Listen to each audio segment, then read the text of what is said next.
ಒಟ್ಟು 24 ಸಾವುಗಳು May June ತಿಂಗಳಲ್ಲಿ ಹಾಸನ ಜಿಲ್ಲೆಯವರು ಆಗಿರುವಂಥದ್ದು ತಮಗೂ ಕೂಡ ಗೊತ್ತಿರುವಂಥ ವಿಷಯ. ಅದನ್ನು ಆ ಒಂದು 24 ಸಾವುಗಳನ್ನು ಅವರು ಅವರ ಒಂದು ಎನ್ಕ್ವೈರಿ ಮಾಡಿದ್ದಾರೆ. ಅದರಲ್ಲಿ 45 ವರ್ಷಕ್ಕಿಂತ ಕಮ್ಮಿ ಇರೋರು 14 ಜನ, ಆಮೇಲೆ 45 ವರ್ಷಕ್ಕಿಂತ ಹೆಚ್ಚಿರೋರು 10 ಜನ ಅಂತ ಅವರು ಆ ಮಾಹಿತಿಯನ್ನು ಕೊಟ್ಟಿದ್ದಾರೆ. ಸೊ ಈ ಯಾವ್ಯಾವ ಕಾರಣಕ್ಕೋಸ್ಕರ ಇವರು ತೀರ್ಕೊಂಡಿದ್ದಾರೆ ಅಂತ ಗೊತ್ತಾದಾಗ ಇದರಲ್ಲಿ 24ರಲ್ಲಿ 4 ಜನ ಅವರು ಈ ಕಾರ್ಡಿಯಾಕ್ ಸಂಬಂಧಪಟ್ಟಿರ್ತಕ್ಕಂಥ ಮರಣ ಸಾವು ಅಲ್ಲ ಅಂತ ಹೇಳಿದ್ದಾರೆ. ಅಂದರೆ ನಾನ್ ಕಾರ್ಡಿಯಾಕ್ ಡೆತ್ಸ್ 4, 24ರಲ್ಲಿ 4.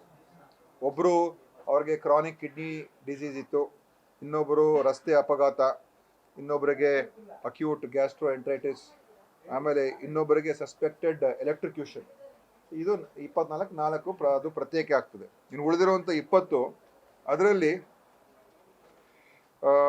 10 ಅದು ನೇರವಾಗಿ ಅಂದರೆ ಹೃದಯಕ್ಕೆ ಸಂಬಂಧಪಟ್ಟಿರ್ತಕ್ಕಂಥ ಸಾವುಗಳಂತ ಅವ್ರು ಹೇಳಿದ್ದಾರೆ. 10 ಕನ್ಫರ್ಮ್ಡ್ ಕಾರ್ಡಿಯಾಕ್ ಡೆತ್ಸ್.